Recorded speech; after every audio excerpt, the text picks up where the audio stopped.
어제 종영된 언더우먼이라고 하는 그 드라마에 강장수 회장 친딸이었나, 거기서 이제 그 딸이 친자라고 하는 것이 99.999%였다로 되었습니다. 모든 사람들이 저 여자는 강장수의 딸이 아니다 그렇게 알고 있었는데 99.999%가 강장수의 딸이다. 그렇게 해서 온 나라가 그 드라마를 보면서 깜짝 놀라는 그런 일이 생겼습니다. 근데 정반대 이야기도 있어요. 제목이 이혼 후 제 아이가 친자식이 아님을 알게 됐습니다. 그동안 양육비를 돌려받을 수 있나요?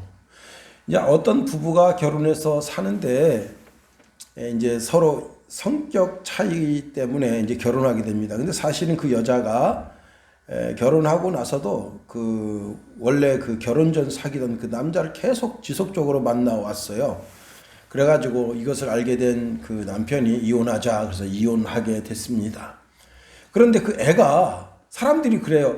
당신은 안 닮았다 이거예요. 그래서 이제 유전자 검사를 했는데요. 친자가 아닌 것이 밝혀졌습니다. 문제는 2살 때 이혼해서 7살 때까지 양육비를 쭉 대줬는데 한 달에 150만 원씩 쭉 대줬습니다. 그것도 거의 이제 꽤 오랫동안 대줬잖아요. 그래서 법원에다가 이렇게 내 자식이 아닌 걸 알게 됐는데 그동안 들어간 양육비를 돌려받을 수 있습니까? 했더니 법원에서 받을 수 있다 했습니다.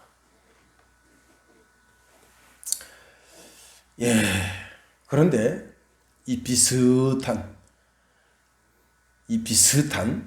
판결문이 나오는 사건이 오늘 성경 본문에 있습니다.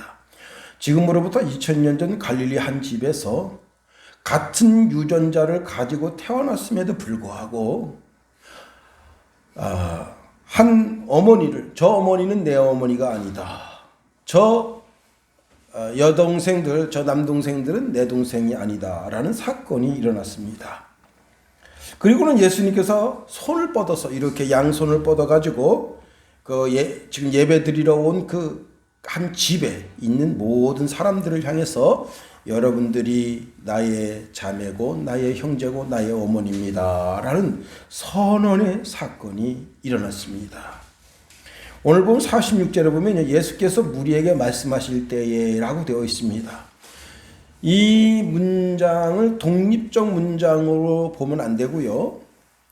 이것을 문자적으로 번역하면 이렇게 번역할 수가 있겠습니다. 예수께서 무리에게 여전히 말씀하시고 있는 동안, 지금 설교 말씀이 계속하고 있는 그 동안에 전혀 색다른 에피소드 하나가 생겼다. 그것이 오늘 본문의 말씀입니다. 여러분, 예배가 얼마나 중요한가요? 잘 모여서 주의 말씀을 들을 때 그 예배가 참 중요합니다. 최근에 이제 우한 코로나 때문에 모이는 것이 등한이 되지만은 예배 때 그 모임을 사모해서 모이는 그 모임 속에 하나님의 복이 임하게 되는 겁니다. 우리 순양교회도 멀리서 오시는 분도 있고 가까이에서 오시는 분도 있는데 자꾸 교회에 모여야 돼요. 모여서 주의 말씀을 들을 때 영혼이 새로워지고 우리의 심령에 새로운 각오도, 영적인 각오든지 마음의 각오든지 생기게 되는 겁니다. 이제 위드 코로나라고 말하는데 전국이 정말 대한민국 이 전체가 새로워지는, 영적으로 새로워지는 그런 복이 있게 되기를 예수님의 이름으로 축원해 드립니다. 주일날, 금요일날 저녁에 캠핑을 갑니다. 요즘 또 많은 차량을 캠핑카로 이렇게 바꿔서 나가시는 분도 있는데 주일날 캠핑하느라고 들에 있고 산에 있는 것은 하나님의 백성된 모습이 아닙니다. 또 이제 스포츠가 지금 다시 활성화가 되고 있잖아요. 경기장에 반 정도 들어갈 수 있다 합니다. 야구장에 반 정도 들어갈 수 있고 축구장도 반 정도 들어갈 수가 있고 볼링장, 그 다음에 당구장, 각종 스포츠 게임에 반 이상을 채울 수 있다. 예, 또 공연. 지금 전국적으로 그동안 이제 축제를 잘 못했잖아요. 봄 축제, 가을 축제 잘 못했는데 전국적으로 지금 축제 마당이 열려지고 있습니다. 여러분, 이런 축제 마당에 가서 헤헤 호호 하하 하면서 꽃 쳐다보고 산들 짐승 쳐다보고 즐거워하는 그것은 정말 하나님이 원하시는 그런 신앙의 자세는 아닙니다. 하나님께서 복을 주시는 곳은 주일날 세상 모든 일을 다 정리하고 매듭을 짓고 주의 성소에 나와서 예배하며 하나님께 가까이 나아갈 때 그 영혼 속에 복을 주시는 겁니다. 시편 1편에 보니까 복 있는 사람은 어떤 사람이냐? 악인의 꾀를 따르지 아니하며 죄인의 길에 서지 아니하며 오만한 자들의 자리에 앉지 아니하고 오직 여호와의 율법을 즐거워하여 그 율법을 주야로 묵상하는 자로다 했습니다. 오늘 이 시간에 우리가 본문의 말씀을 읽고 그 말씀을 묵상합니다. 그 묵상하는 그 자리가 복 있는 사람이고 그 사람은 시절을 쫓아 열매를 맺으며 잎사귀가 마르지 아니함 같은 그런 행사가 있겠다고 하나님이 친히 말씀해 주셨습니다. 자, 그렇게 예배하던 그 백성들, 갈릴리 해변 주변에서 왔던 그 백성들을 향해서 예수님이 두 팔을 벌리면서 여러분들이야말로 내 형제고 내 자매고 내 어머니들이십니다 라는 정말 충격적인 선언을 그들이 듣게 된 겁니다. 오늘 이 시간도 예배하면서 하나님의 거룩한 성령으로 너는 하나님의 아들이고 하나님의 딸이다. 하나님 아버지를 아빠 아버지라 부를 수 있는 자격 있는 자들이다라는 음성이 들려지게 되기를 예수님의 이름으로 축원해 드립니다. 자, 그런데 여기 말씀을 들으러 온 갈릴리 해변 주변에 있는 분들은 그 말씀을 사모하고 예수님이 증거하시는 천국 복음에 대해서 알고 싶어서 왔지만 예수님과 예수님의 젖동생들은 그래서 온 게 아니에요. 마가복음의 말씀에 보면 3장 21절 이하에 보면 예수님 미쳤다. 예수가 미쳤대. 예수가 미쳤대. 미쳤다는 게 뭐예요? 정신적인 문제가 생겼다 이게. 귀신 들림 현상이나 미쳤다는 그런 상황으로 봐서 지금 예수님 붙잡으러 온 거예요. 붙잡아서 자기 집으로 끌고 가서 가두려고. 응? 주변 사람들이 하도 당신 말이야 그 당신 아들 예수 미쳤어. 미쳤어. 응? 여러분 미치는 게 두 가지가 있잖아요. 정신적으로 미치는 게 있지만 잘 성숙해서 예수님과 같은 예수님에게 다다르는 그런 미침이 있잖아요. 우리는 예수님과 방불한 그런 신앙의 삶을 사는 그런 데까지 미쳐야지 정신적인 문제가 생기면 되겠어요? 하여튼 지간에 이들은 예수님 붙잡으러 온 거예요. 그때 예수님께서 마리아와 그리고 그 형제들 그리고 그 자매들을 쳐다보지도 않고 뭐라 말씀하셨느냐. 누가 내 어머니며 내 동생들이냐. 그리고는 손을 이렇게 품으시면서 나의 어머니와 나의 동생들을 보라. 누구든지 하늘에 계신 내 아버지 뜻대로 하는 자가 내 형제요 내 자매요 어머니이니라 말씀하셨습니다. 우리가 있는 본문에 있는 말씀을 통해서 너무 선명하고 분명한 주의 음성을 듣게 됩니다. 말씀을 듣는 자리에 앉아있는 사람을 향해서 하나님도 너는 내 아들이다 내 딸이다 말씀하신다는 사실입니다. 우리는 지금 말씀을 듣는 자리에 와 있습니다. 말씀을 듣는 자리에 와 있는 그 사람을 향해서 하나님 말씀하십니다. 너는 내 아들이다. 내가 오늘날 너를 낳았다. 너는 내 딸이다. 내가 오늘날 너를 낳았다. 말씀하십니다. 예수님께서 베다니 나사로의 집에 가셨을 때 마르다는 음식하느라고 바빠요. 예수님 오셨고 예수님 주위에 12제자가 있고 또 따르는 무리 몇 명이 있습니다. 그러니까 16명 자기 집 식구들 먹어야 되잖아요. 한 20명 정도 음식을 준비해야 됩니다. 여러분 계란 후라이 하나를 해도 20개를 해야 돼요. 그러니까 얼마나 힘들어요. 맨날 3명 4명분 하다가 갑자기 20명분 해봐요. 진짜 막 밖에서 막 계란이 막 타고 있지. 또 국은 또 뒤집어야지. 또 밥은 잘 됐나. 밥물을 봐야지. 요즘처럼 막 전자식 기계가 있어서 뚝 눌러주면 지가 밥이 되는 시대가 아니에요. 밥물을 잘 봐야 되는 거야. 국 잘못하면 국이 쫄아요. 짜게 돼. 그러니까 이것저것 신경 쓸 게 많아요. 그래서 마르다는 예수님께 쫓아가서 예수님, 제가 지금 부엌에서 음식 만드냐고 너무 바쁜데 제 동생 마리아를 좀 저한테 보내주셔서 제가 하는 일을 돕도록 하시면 안 되겠습니까? 그랬더니 예수님께서 이렇게 말씀하십니다. 마르다야, 마르다야. 내가 많은 일로 염려하고 근심하나 몇 가지 하든지 혹 한 가지만이라도 족하니라. 마리아는 이 좋은 편을 택하였으니 빼앗기지 아니하리라 말씀하십니다. 이 좋은 편이 뭐예요? 말씀 듣는 자리에 있다는 거예요. 말씀을 듣는 자리에 있는데 그게 최고로 퍼펙트한 선택이고 최고 좋은 자리다. 마르다는 지금 음식 만드는 자리에 있어요. 음식 만드는 일은 누가 하는 거예요? 주부가 하는 일이에요. 말씀을 듣는 자리에 있는 사람은 누구예요? 예수님의 제자의 자리예요. 주부의 자리는 봉사의 자리고 말씀을 듣는 자리는 그것은 성도의 자리, 제자의 자리인데 주님께서 말씀하시기를 주부의 자리보다 제자의 자리에 있는 것이 더 복되다고 말씀하신 겁니다. 봉사의 자리가 월등히 귀하고 아름다운 줄 알았는데 봉사의 자리, 주부의 자리보다 하나님의 말씀을 듣는 자리에 있는 그것이 더 복되다. 그렇습니다. 여러분, 어쩌면 마르다는 자기 동생을 비난하려고 했는지도 모릅니다. 그러나 예수 그리스도의 인정, 하나님의 인정, 성령님의 인정은 말씀을 듣는 자를 인정하고 계신다 하는 사실입니다. 말씀을 듣는 자의 자리는 제자의 자리고 영광의 자리고 축복의 자리고 봉사의 자리는 아무리 영광의 자리고 축복의 자리고 은혜의 자리라 할지라도 그것은 비교가 되지 않는다는 거예요. 말씀을 듣는 자의 좌석은 그렇게 영광되고 복된 자리입니다. 그리고 요한복음 4장 23절 말씀해 보니까 아버지께 참되게 예배하는 자들은 영과 진리로 예배할 때가 오나니 곧 이때라. 아버지께서는 자기에게 이렇게 예배하는 자를 찾으시느니라. 이 시간 하나님 아버지께서 전 우주를 움직이시면서 그 예배하는 자리에 예배하는 그 자기 자식에게 눈을 맞추고 계시다는 사실입니다. 우리가 말씀을 듣다가 하나님의 자녀가 되는 길로 나아가게 된다는 것입니다.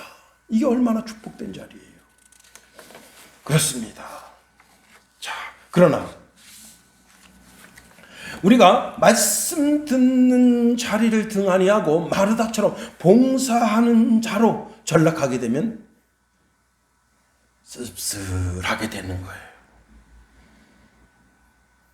에덴 동산의 아담과 하와는 하나님의 말씀을 듣는 자리에서 사단의 음성을 듣는 자리로 전락하게 될 때 그때 에덴에서 쫓겨났습니다. 사울왕은 하나님의 말씀을 듣는 자리에서 하나님의 말씀보다 자기 양심, 자기 명예, 자기의 권세의 우월함을 나타내는 자리로 자기 자리를 조금 옮겼더니 그때부터 그가 비참하게 됐어요. 하나님의 말씀을 듣는 자리에 있다고 하는 것이 그렇게 중요하다는 사실을 알아야 됩니다. 우리는 24시간, 1년 12달 늘 주의 음성을 듣는 자리에 있어야 됩니다. 자, 일전에 친구 한 분하고 이런저런 이야기를 했습니다. 제가 예수 믿느냐 그랬더니 믿는다. 매주일 교회 나가느냐? 지금 바빠서 못 나간다는 거예요. 그래서 제가 당신은 건강한 교인이 아니다 그랬더니 저를 빤히 쳐다보더라고요. 그래서 제가 건강한 교인은 매주일 교회 가서 예배 드리는데 생명을 걸어야 된다. 왜? 하나님이 많이 쳐다봐 주시는 자리예요. 자기 새끼를 쳐다봐 주는 자리예요. 인쳐주시는 자리예요. 그 이름이 자기 손바닥에 기록된 것을 더 분명하게 쳐다보시는 그런 자리인 겁니다. 그렇습니다.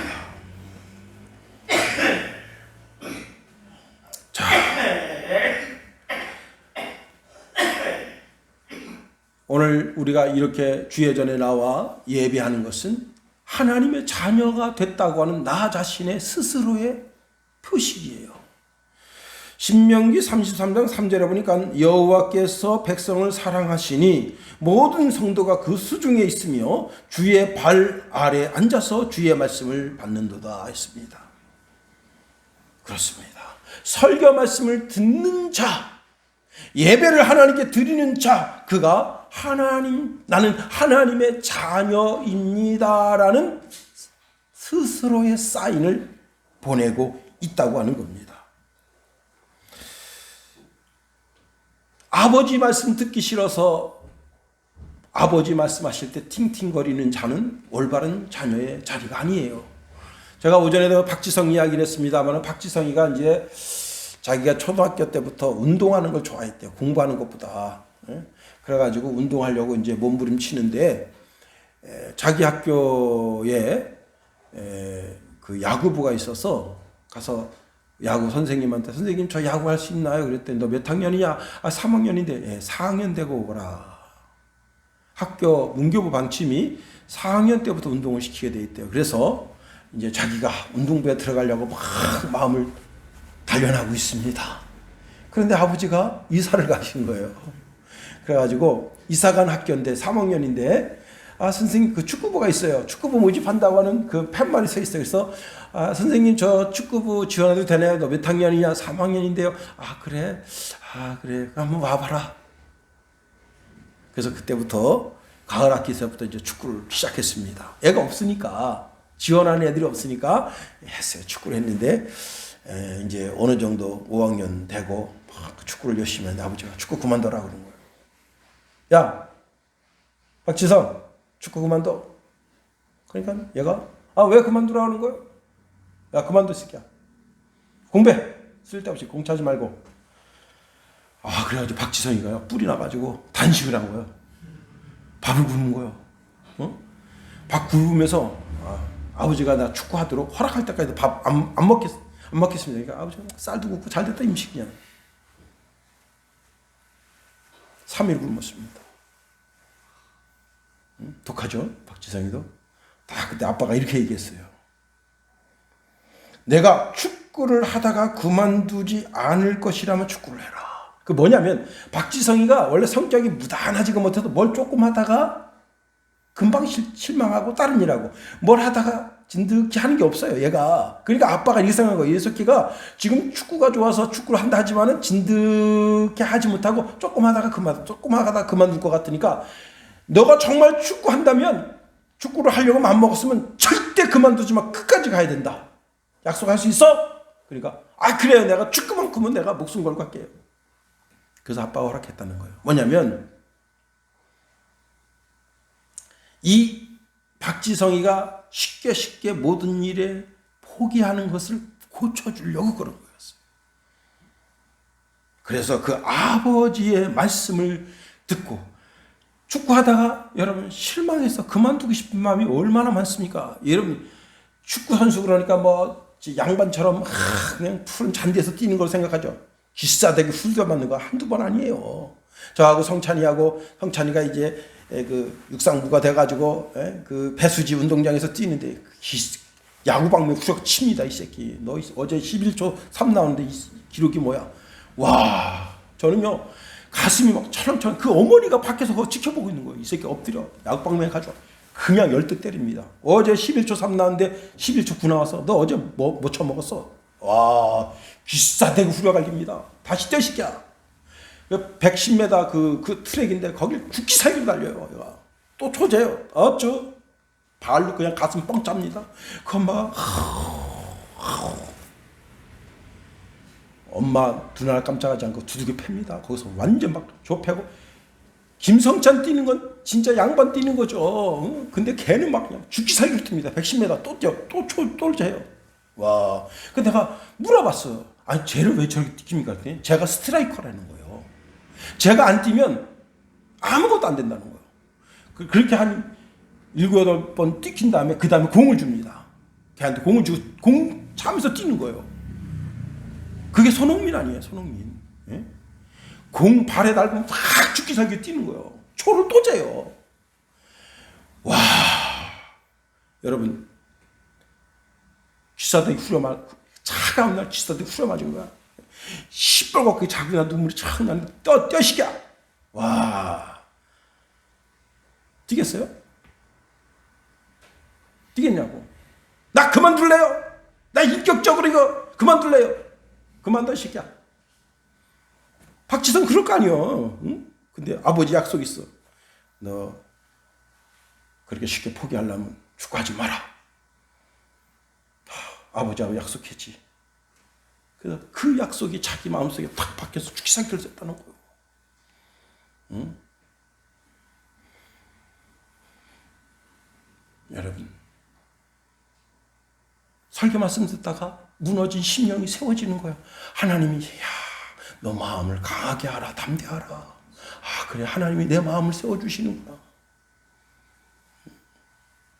설교 말씀 듣다가 예수님을 그리스도로 영접하기도 하고, 설교 말씀 듣다가 무너진 심령이 세워지기도 하고, 설교 말씀 듣다가 내 잘못한 일이 생각나서 회개하기도 하고, 그 자리, 설교 말씀 듣는 그 자리에 있는 그 심령에게 하나님의 영적인 큰 음성이 들리는데, 너는 내 아들이다. 너는 내 딸이다. 내가 그리스도 예수의 핏값을 주고 너를 샀다. 그렇게 말씀하시는 자리라는 겁니다. 더 나아가 말씀을 들을 때 영으로 새롭게 태어나는 거예요. 하나님의 가족이 되는 것은 혈통으로나 육정으로나 사람의 뜻으로 되는 것이 아니랍니다.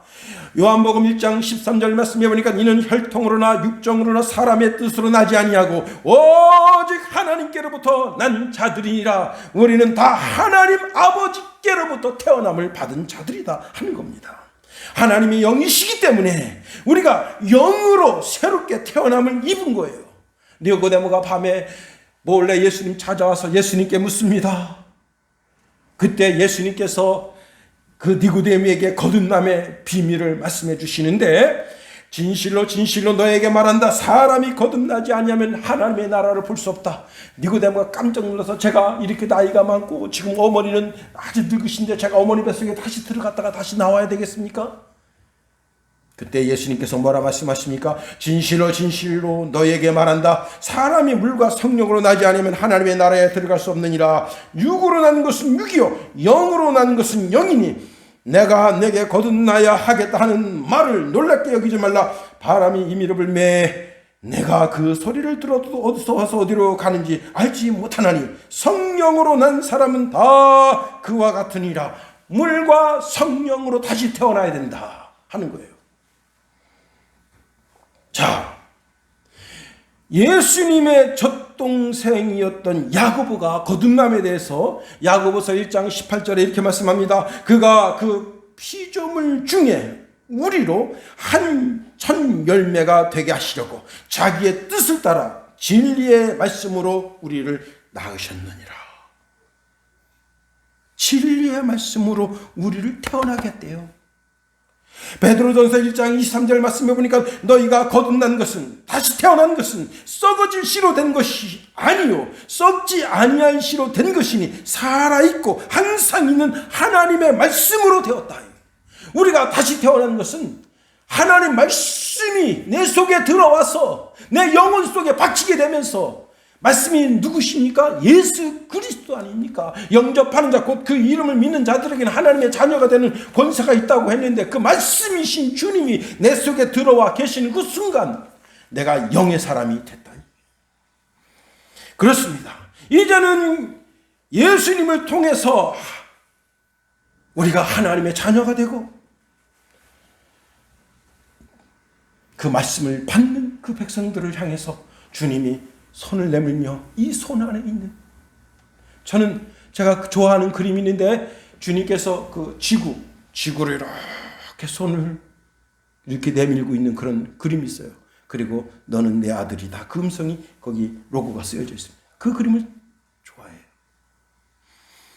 지구를 탁 끌어안으시고 너는 내 아들이다. 내 딸이다. 그렇습니다. 주님 품 안에 있는 주님의 자녀라. 주님이 친히 손을 내밀면서, 오늘 본문에 손을 내밀면서 두 팔을 뻗으면서 여러분들이 나의 형제고 나의 자매고 나의 어머니입니다. 비록 육신의 어머니 마리아는 하나님의 말씀을 듣는 자리에 있지 않냐기 때문에 당신은 나의 어머니가 아닙니다. 예수님의 젖동생들이 지금 밖에 있습니다. 당신들은 나의 동생이 아닙니다. 거기 여동생도 있는데 그 여동생들을 향해서 당신들은 내 동생이 아닙니다. 하나님의 말씀을 받는 자의 자리에 있는 그 사람들이 바로 하나님의 가족이고 나의 가족입니다. 예수님이 선언해 주시는 거예요. 로마서 8장 14절 17절 말씀해 보니까 무릇 하나님의 영으로 인도함을 받는 사람은 곧 하나님의 아들이라. 너희는 다시 무소하는 종의 영을 받지 아니하고 양자의 영을 받았으므로 우리가 아빠 아버지라 부르짖느니라. 성령이 친히 우리의 영과 더불어 우리가 하나님의 자녀인 것을 증언하시나니 자녀이면 또한 상속자 곧 하나님의 상속자요 그리스도와 함께한 상속자니 우리가 그와 함께 영광을 받기 위하여 고난도 함께 받아야 할 것이니라. 여러분, 우리는 하나님의 자녀, 주님이 친히 그 품에 안아주시면서 너는 내 형제다. 여러분, 히브리서 2장 11절에 보니까요, 거룩하게 하시는 이와, 이 거룩하게 하시는 이는 예수님이거든요. 거룩하게 하시는 이와 거룩하게 입은 자들이 우리거든요. 다 한 근원에서 났다 있어요. 한 근원이 누구예요? 바로 하나님 아버지. 그러므로 형제라 부르시기를 부끄러워하지 아니하셨다. 예수님이 나를 가리켜서 너는 내 형제야, 너는 내 자매야, 내 어머니야, 그렇게 말씀하시는 것을 부끄러워하지 않으셨다. 하나님 자신인데 인간들 얼마나 추하고 더럽습니까? 어제 이런저런 이야기하다가 성훈이하고 머저린가 그 미저리, 참 무서운 여자잖아요.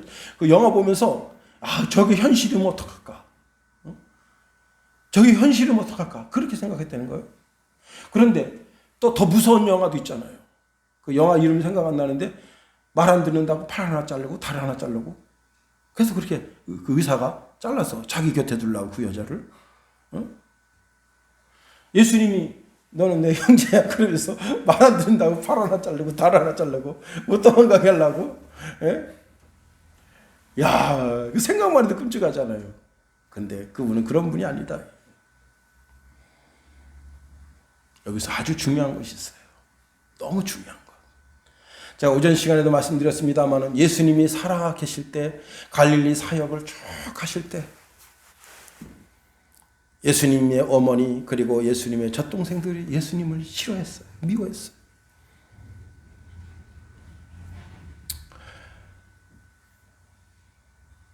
그런데 동네 사람들이 당신 그 형님 예수가 미쳤나 봐.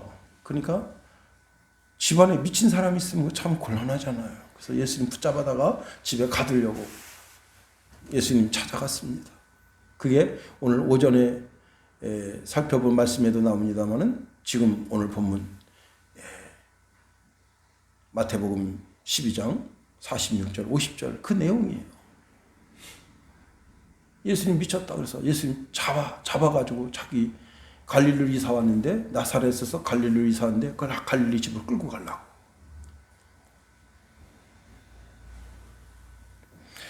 마태복음 13장 55절에 보면 동네 사람들이 뭐라고 말하는가 하면 이는 그 목수의 아들이 아니냐. 그 요셉이죠. 그 어머니는 마리아, 그 형제들은 야고보, 요셉, 시몬, 유다라 하지 않느냐 했어요. 그러니까 그 동네 사람들이 예수님 그 육적 족보를 뻔하게 들여다보고 있는 거예요. 사람들 눈에 보기에는 야고보, 요셉, 시몬, 유다가 예수님의 친동생이지만 하나님이 보실 때는 하나님의 말씀을 받은 우리가 하나님의 친동생이고 하나님 우리의 형님이 되시고 우리의 친오빠가 되시고 하나님의 예수 그리스도의 친동생이 되시고 자 이들은 다 육적 친구예요. 육적 형제들이에요. 그런데 6월절이 됐습니다. 마지막 6월절. 예수님이 겟세마네 동산에서 붙잡히시고, 그리고 내일이 6월절인데 오늘 그 예루살렘에 아주 살벌한 이야기가 있습니다. 예수와 그 일당들이 붙잡혔다. 내일 6월절 전에 처형한다. 모든 유대인들은 6월절 절기 때 반드시 올라가서 6월절 절기를 지켜야 돼요. 그래서 예수님 어머니, 모친 마리아, 그리고 예수님의 젖동생, 남자들, 여자들 다 예루살렘에 올라가 있어요. 가서 보니까 예수님이 가야바 법정에 섰다. 또 다시 빌라도의 법정에 갔다. 다시 가야바 법정에 갔다. 막 이런저런 풍문 속에 이 형제들이 잠을 못 자는 거예요. 그래도 피부치잖아. 혈육이잖아요. 예수님이 아주 그냥 문전박대하고 진짜 그냥 마음에 그냥 확 무너지는 그런 말을 들었지만, 그래도 형제들이 우리 오빠인데, 우리 형님인데, 내 아들인데, 그리고는 그렇게 예수님이 어떻게 될 건가 걱정되고 고민되고 그러는데, 6월절 전날 예수님이 아침에 십자가를 지고 골고다 언덕을 향해서 올라갑니다. 그걸 마리아가 가까운 곳에서 쫓아가요. 그 육적 형제들도 쫓아갑니다. 그 자매들도 쫓아가요. 예수님이 옷이 홀라당 벗겨진 상태에서 십자가에 매달려 있는데 그걸 쭉 쳐다봐요. 제자들은 다 도망가고 피부치들만 그걸 쳐다보는데 그 앞에서 모든 물과 피가 툭툭툭 떨어져서 땅에 떨어집니다. 그 중에 원망하는 형제도 있었을 거예요. 거봐요 형님, 왜 쓸데없이 복음 전한다고 그렇게 뭐 선지자의 길을 가니 어쩌니, 그러다가 결국 이게 뭡니까? 집안을 완전히 풍지박산 만들고 이게 뭐예요 막 원망하는 동생도 있어. 마리아는 얼굴도 쳐다보지 못합니다. 너무 부끄럽고, 아들이 무슨 로마 제국에 큰 죄를 져가지고 지금 십자가에 달린 것 같고 상황상 뭘 몰라. 그래서 예수님이 죽은 뒤에 아리마대 요셉의 무덤에 가서 안치할 때 그 형제들이 통곡하고 또 통곡하고 절규하고 또 절규하고, 그리고는 예수님을 다 가서 무덤에 안치했는데 안식 후 첫날이 됐습니다. 그랬더니 이상한 소문이 들려요. 제자들을 만났대. 제자들이 예수님이 살아나셨어. 와,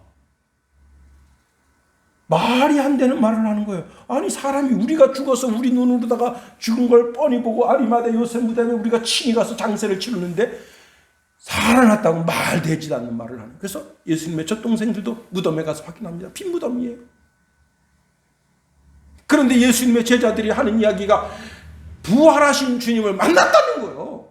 마리아가 증언하고, 막달라 마리아가 증언하고, 요한나가 증언하고, 수많은 제자들이 증언하는데 그 제자들에게도, 예수님의 젖동생들에게도 예수님이 나타나 주신 거예요. 그래서 사도행전 1장 14절 사건이 생긴 거예요. 마가의 다락방에 모여서 기도하다가 부활하신 주님을 보고, 아, 이분은 우리 육신의 형님이 아니구나, 육신의 오빠가 아니구나, 이분은 정말 메시아이셨어. 그래서 마가 다락방에 모여서 거기서 기도하다가 성령을 받은 거예요. 그리고는 죽기까지 그리스도 예수가 하나님의 아들이신 것을 증거하고 산 것이, 그분들이 쓴 것이 야고보서고 유다서고 그런 거예요.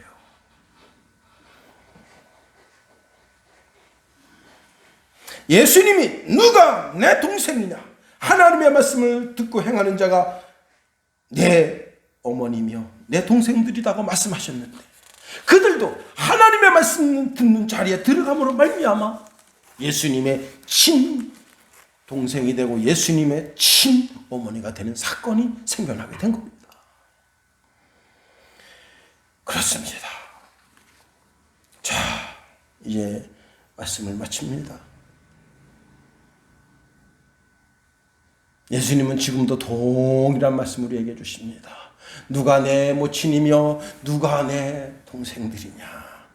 하나님의 말씀을 듣는 자들이, 그리고 예수 그리스도를 구주로 영접해서 하나님의 말씀으로 태어나는 자들이 내 형제들이고 내 자매들이고 내 어머니다. 우리는 예수님의 가족이에요.